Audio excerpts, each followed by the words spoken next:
It's Have I Got News for Your Ears, the podcast that breaks down the news of the week with the funniest and the smartest people we can find or whoever agrees to do it. I'm your host, Michael Ian Black. Joining me today, producers of Have I Got News for You, Jodi Lennon and Jim Biederman. Let's get into it. Today, we're talking about the YOLO Presidency and how people feel about it. We're talking about Todd Blanche hitting the Sunday shows to help sell his boss's Seashell agenda. We're talking about Judge Jeanine Pirro's happy hour with Jake Tapper, and Sean Duffy shows his spirit. Today, I am broadcasting from Stella 33 in Milan, and we'd like to thank them for having us.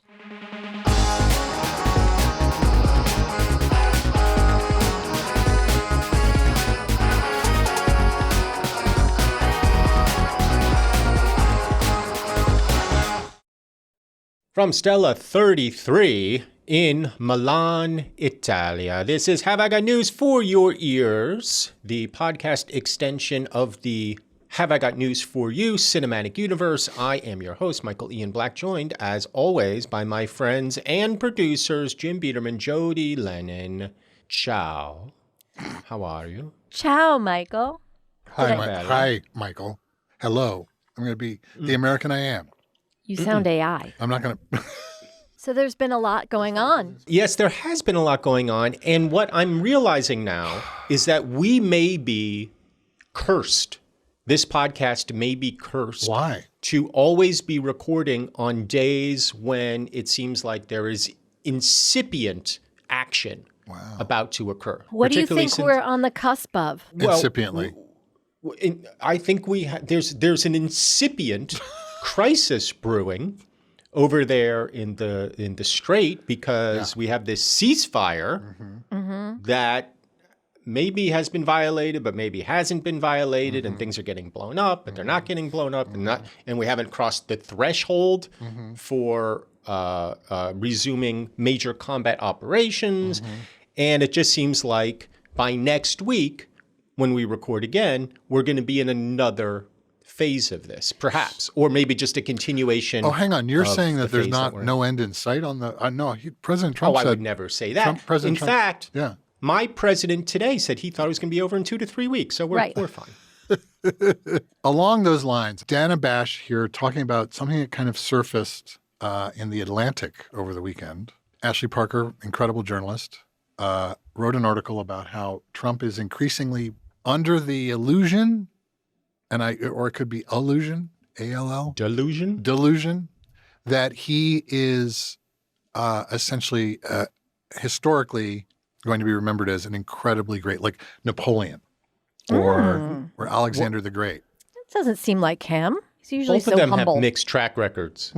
a lot of those greatest leaders have mixed track records. Here we go. Alexander the Great, Julius Caesar, Napoleon Bonaparte. A senior White House advisor tells The Atlantic's Michael Scherer and Ashley Parker that the president has lately been comparing himself to some of the most consequential and well-known figures in history. They spoke to multiple Trump insiders for their new piece, The YOLO Presidency. I have nothing but respect for Ashley Parker. I really think she's fantastic. But come on. The YOLO Presidency. Come on, Jim. It's a new She didn't era. come up with that headline. I know. That's not her headline. It's whoever the editor is. That's the editor. Yeah. Well, then come on. Come on, editor. So he is doing big things. We have to give him credit. He is fixing the reflecting pool at the Lincoln Memorial. Yeah, how about that? He's going to paint it blue. Nobody else would have had the courage to do that. I don't know if you've heard this. So there's these 2 public golf courses in Washington, D.C. Trump has just realized that there's golf courses. And if there's one thing he's really good at, right, is building golf courses. He's decided he's going to fix the 2 golf courses because apparently they're just in bad shape. One of the reasons they're in bad shape is the soil is toxic. Oops. Yeah. You know why? They've been dumping the debris from the East Wing rubble onto the golf course between the 4th and 9th holes.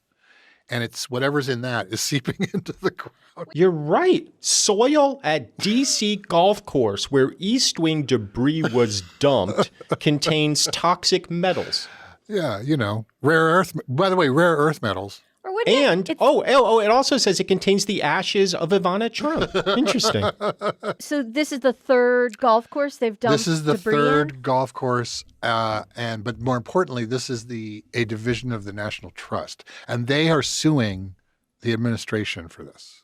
This is how I think this works, is you dump the debris and then you cover it up and then you make like a little hole, like it's a little rough spot that they have to get around on the golf course. You make it a You mean feature it's a of landfill? the course. You're saying it's a Yes. landfill.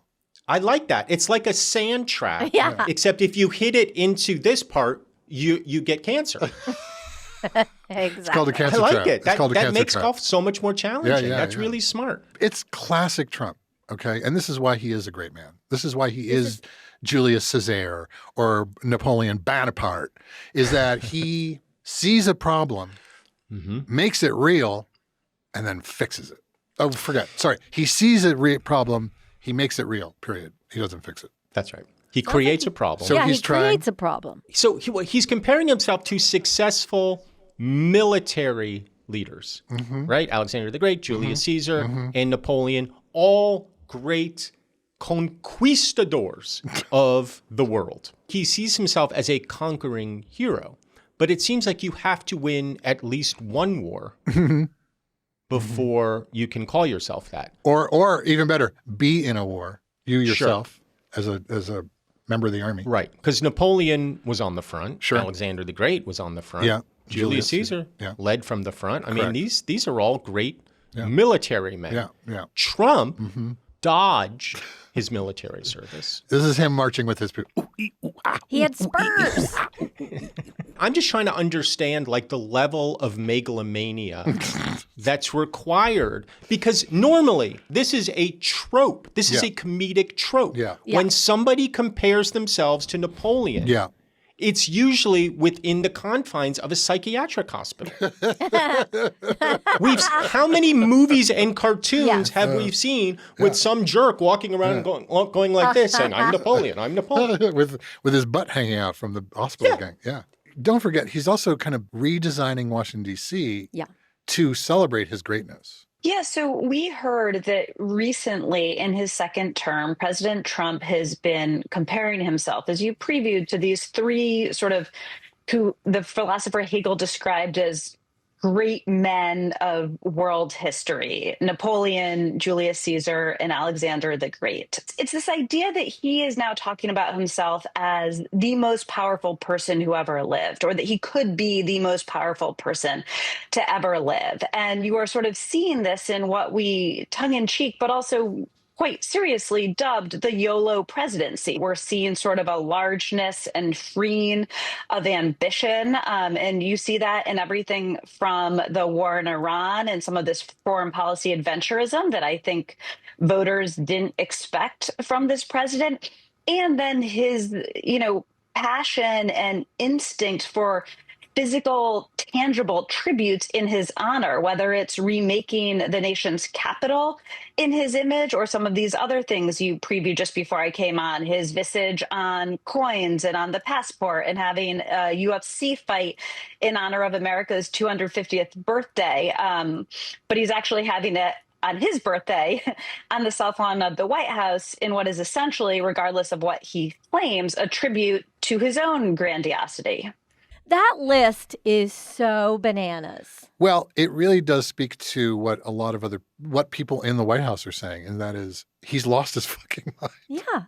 It's not just in the White House. Outside the walls of the White House, people are saying he's lost his mind. Of course, but I haven't heard that. So Trump is all in the service, for instance, of how he's defending the war. Obviously, his Venezuelan dalliance. What do we want to call it? You want to call that an excursion? Yeah. Fine. Yeah, go ahead. I'm fine with that. Sure. You want to call that an excursion? It was a high-risk excursion. Yeah.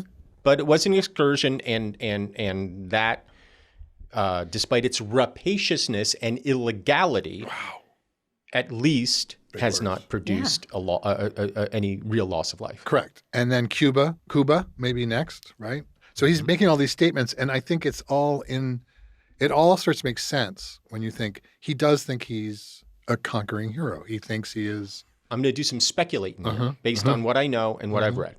It seems to me he knows he's dying, right? Yeah. He knows he's close to death. Wow. This is a man who is 80 years old. He Right. has a thing on his hand that is slowly migrating its way to his neck and into his brain. This is a man who does not have long to live. He's talked about it. I'm not speaking out of school here. Right. No. He says, I don't know if I'm going to get to heaven. So he knows he's going to hell. So he figures, if I'm going to hell, let me go to hell in the biggest, grandest way imaginable. Let me be remembered along the lines of a Julius Caesar, a Napoleon, and Alexander the Great, of unsaid Hitler, Mussolini. Let me just be remembered in any way, shape, or form Pol Pot. as somebody who Vini Vidi Vici. He came, he saw, he conquered. he conquered, and he keeled over on the toilet at 1600 Pennsylvania Avenue. Well, I think you are in sync with the polling numbers of the American public. Who are the people who are dragging down President Trump's approval rating? We are talking about a very important block for the President of the United States. That is Republican-leaning independents. Look at this among independents who lean Republican. Back in term number one, he was at 73% at this point in term. Down he goes, an absolute collapse now, just 53% of independents who lean Republican now approve of the President of the United States. That's very different from Republicans only. It was 83 at this point in term number one. It's 83% now, but that's a 20-point decline in his approval rating, nearly at the 50% mark, with a group that traditionally has very much been in the president's camp. So take a look at this shift. Oh my, GOP leaning independents on Trump. In the 2024 election versus Kamala Harris, he got 91% of that vote, nearly 100, near uniformity on that one. But down he goes, down into the deep blue sea, now at 53% on the job approval rating. John, I'm not that good at math, but I believe that is a 38-point drop. Harry, don't say that. Don't sell yourself short. You're Sky Masterson. Nobody knows the odds better than you. A 38-point drop from where he was in the 2024 election. As I said, this is a core group for Donald Trump, and they are waving, adios, amigos, goodbye. We no longer support you, President of the United States. So a couple of things. Can we get him on the show? No. Can we just what I was going to say. I think we've alienated him to the point No, where... we haven't. We're very kind. I've asked repeatedly, and apparently he doesn't like our take on it. Why? What? I don't know. We're very We're his kind. biggest fans. I agree with you. I'll just address him directly. Yeah, Go Go ahead. ahead. Harry, Michael Ian Black, you're very famous. From Have I Got News for You. You're a song and dance man. I'm a song and dance man. We have that in common. Come on the show, Harry. We'll make it worth your while. We need your facts. We need your numbers. My take is that he's very concerned about not seeming partisan. Theater has no politics. It's true. Hold that thought. Let's take a quick break. While we're on break, hit subscribe, hit join.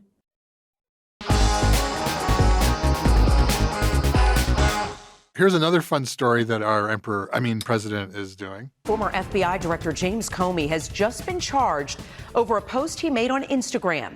A federal grand jury indicted him over this photo you see right here of Seashells that spelled out a message about President Trump last year using the numbers 86 and 47. Now, 86 is commonly used in restaurants to informally mean cancel or get rid of.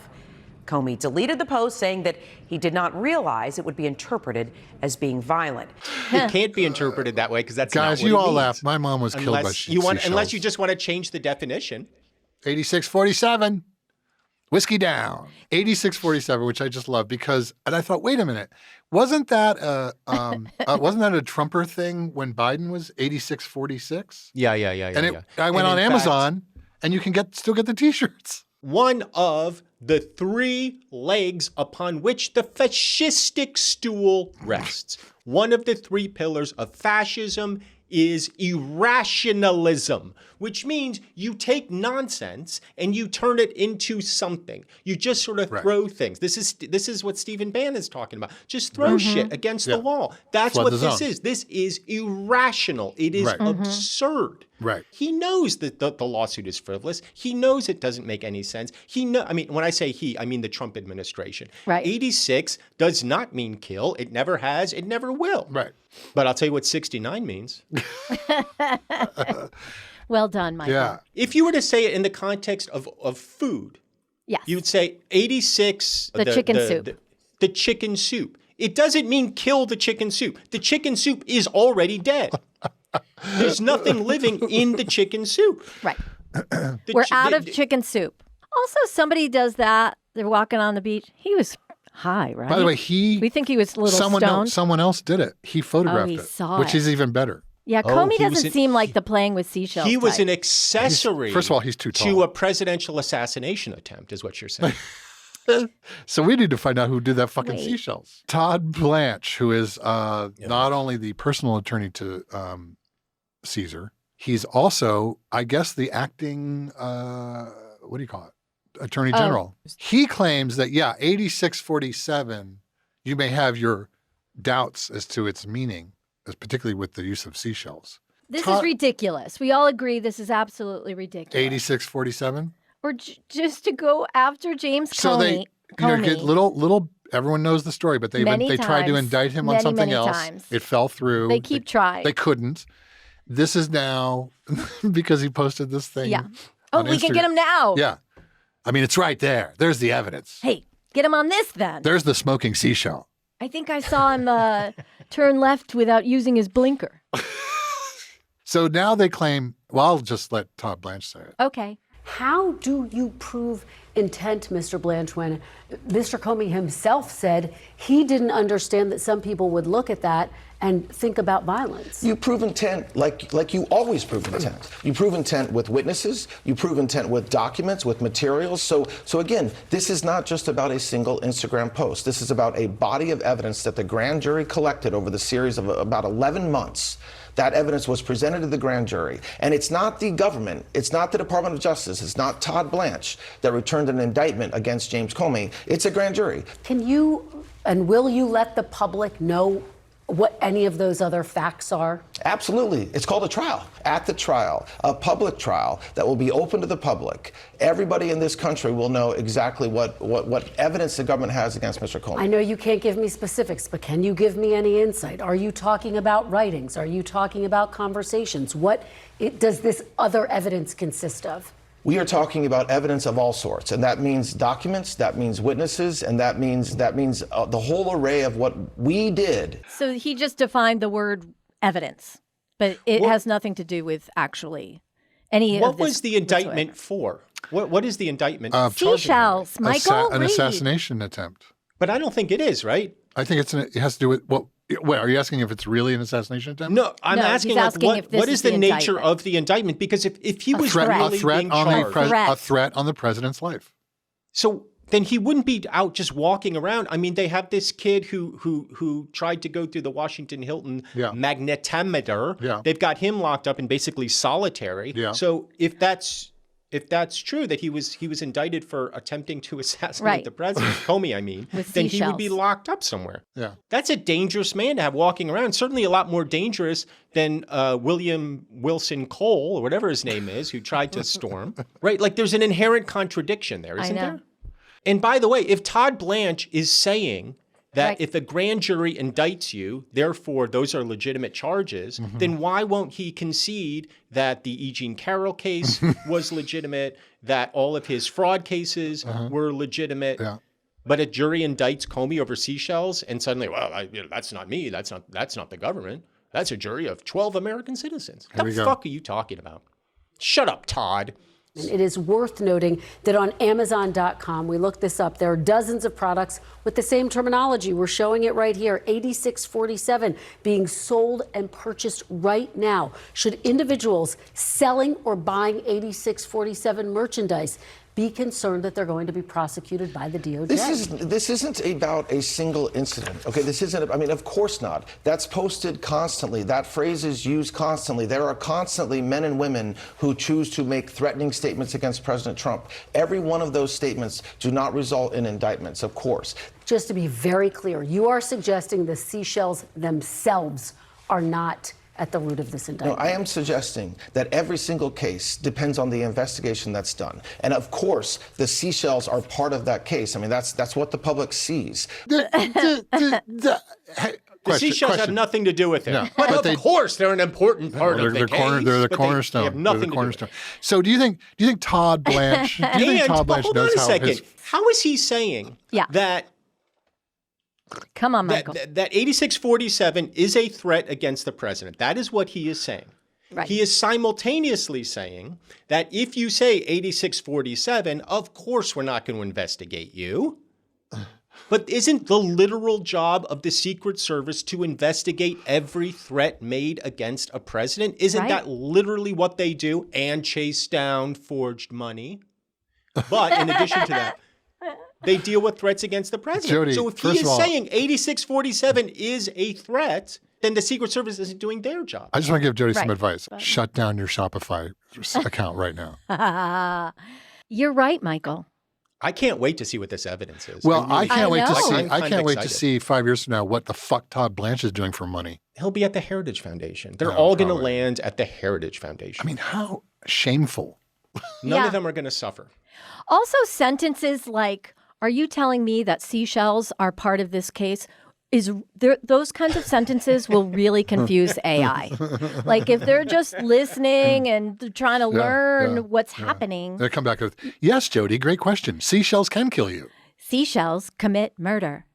Moving on, the person who did actually attempt some kind of attack on the president. Here's Justice Jeanine. Oh, Jeanine Pirro. What is wrong with everybody? There's a gas leak in here. But he does say, quote, I am no longer willing to permit a pedophile, rapist, and traitor to coat my hands with his crimes, unquote. First of all, that's outrageous. I mean, there's a lot of other things you could have referred to. This guy is a hater. He hates Trump so much he wants to kill him. Is he talking about Trump in that? You're going to have to ask him that. Okay. I don't really care. What is she talking about? It's that we have to live in this they have to live in this pretend world where Trump is innocent of everything, and they can't conceive of how somebody would call him a rapist, although he's been but he has been found liable for rape. Sure, he has not been found liable for pedophilia. That's true. And so she labels people as haters. He's a hater. Like that. He's a hater. And both can be true, by the way. In fairness, that's a good I would argue point. both are true. Both can be true. I don't fully understand, without bringing it down, the legal argument that she's making exactly, but I do know this. She's full of shit. Whatever she's saying. Exactly. Whatever she's saying. If she's talking about the weather, she's full of shit. The strategy is just attack. Yeah. Persecute. If they could get Hillary on something, they would. If they could get Barack on something, they would. Like Biden, they're just going to keep doing this. They're tying because it it's up. all just part of the bullshit game that they're playing. Yeah. And it's so corrosive. It is so corrosive to how we think of our judicial system. Right. And I know that the MAGA people would say, well, they did it to Trump. Trump committed crimes. That's the difference. That's the difference. I don't know why you're being so specific about that. He's a criminal. He's always been a criminal. Every building project he's ever done has had numerous lawsuits against it that he's settled out of court because he doesn't want to have to go to trial because A, it's expensive, but also B, he knows he committed crimes from everything from not paying to trial, people. He loses. He loses too. Because he's a criminal. He's a criminal. It goes all the way back to his fucking father when the feds busted him on not renting to African Americans in the Trump Village in Queens, which they had to settle out of court. Like, he's a fucking criminal. He is a con artist. Like, by the way, dumping the toxic waste debris from the East Wing on a golf course, and then coming and going like, "Hey, great golf course! Oh, what's this? You should probably get someone to fix it. I could do it. I'm really good at golf courses." Like, that's a fucking the ultimate mob scam there is. And it's like one of the softest things he's done. It's really, in terms of the hierarchy of his crimes, nothing. We'll be right back.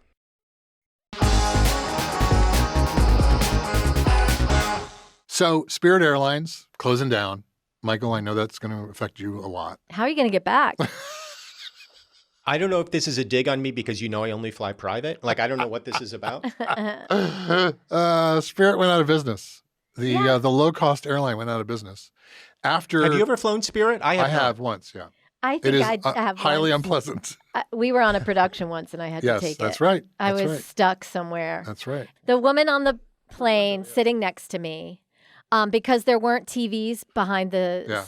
She was watching Dr. Pimple Popper on her phone. Oh, so you watched it with her? Oh my God, it was, and she was drinking rum and Was it the cokes at kind 9 where a.m. it's just a gigantic growth on the shoulder? Yeah, it was those terrible. That's the best ever. I had thought on Spirit Airlines, instead of movies, they had those overhead transparencies that they would just That's a good idea. They'd do like a dinosaur, and they'd be like, "This is the Brontosaurus," and then they turn it off. Well, they would do math. They would do a lot of math equations. Spirit has a place in the ecosystem of airlines. Yeah, it does, yeah. So it's a shame that it's going away. They had been losing money for many. This is their third or fourth bankruptcy. They went to the Trump administration thinking, this guy gives money out if he can get part of your business. Right. He even turned them down because Sounds like they should have charged a little because more. it turns out the airline business, not really a business.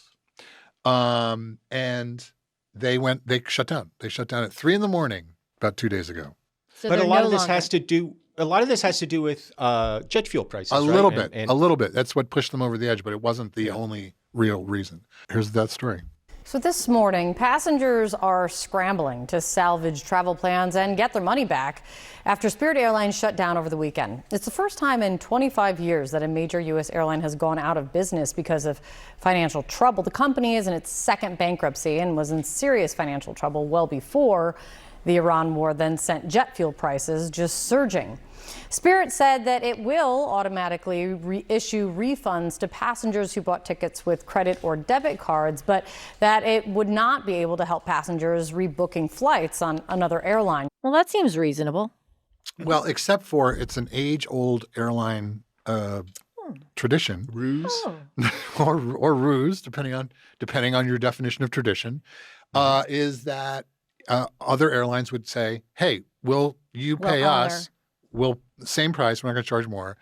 We'll take that refund, give it to us. We'll put them on a flight to wherever the hell they're going." That's usually what's happened in the past. When Braniff went out of business, Continental got absorbed into another. What about when Trump Airlines went out of business? Well, it was the Trump shuttle. First of all, it was the Trump shuttle, Mr. Smartass. Yeah, it wasn't an airlines. And it went out of business. And it went out of business. Where did it go? What was the shuttle from? It was New York to D.C., right? And Boston, I think. Here in Italy, we ride the train. Train Italia. What a dick. What's nice about the train is you book a seat, right? Yeah. And then we're all sitting there. And then right after the train starts, these guys come by with a cart and they just throw potato chips at you. Yeah. It's great. Yeah. What? Yeah. They throw potato chips at you. Yeah. I don't know why. Here's our last clip. It's Sean Duffy kind of doing an in memoriam, I guess, for Spirit. I'll take your questions in a second, but I think it's important to talk about why are we here today.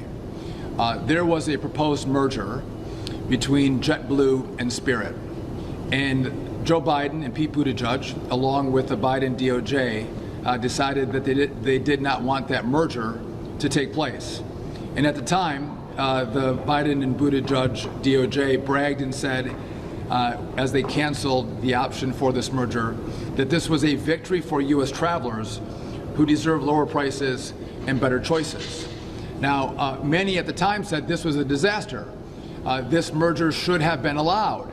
And this today would indicate this is not better for travelers. This is not better for pricing. This is not better for competition. Actually, it's worse. We had an airline go down because the markets were trying to allow two airlines to merge, make them stronger, and offer more competition for the American consumer. Also, Elizabeth Warren at the time cheered the blocking of the merger, saying that this was a Biden win for flyers. Every person in this fucking administration does the same thing, which is like, why won't they just let us do stuff? What is wrong with these people? I don't know enough about mergers and acquisitions to know whether a Spirit and JetBlue merger was a good or bad thing. Right. Maybe it is a good thing. I don't know. Right. I have no idea. But I don't know anything about this. if they felt this passionately about the merger or even saving Spirit, why didn't they save Spirit? Yeah. Well, right. They could have done it this year, right? Yeah. They could have allowed the merger to happen. Couldn't they have? They could have. I mean, I don't They could know have enough said you about should these things. reapproach us on it, and they could have easily done that. But more importantly, they asked for money from the government. The government was like, "What, are you fucking crazy? Why would we do that?" I don't know. Maybe he has a point. I have no idea. I can tell you because I remember the discussion about the merger, and it was not seen as a great, it was limiting in terms of what is, in essence, a very niche part of air travel, which is low, low end. You know, JetBlue's a step above Spirit, but still, nonetheless, that they both probably needed to merge to survive.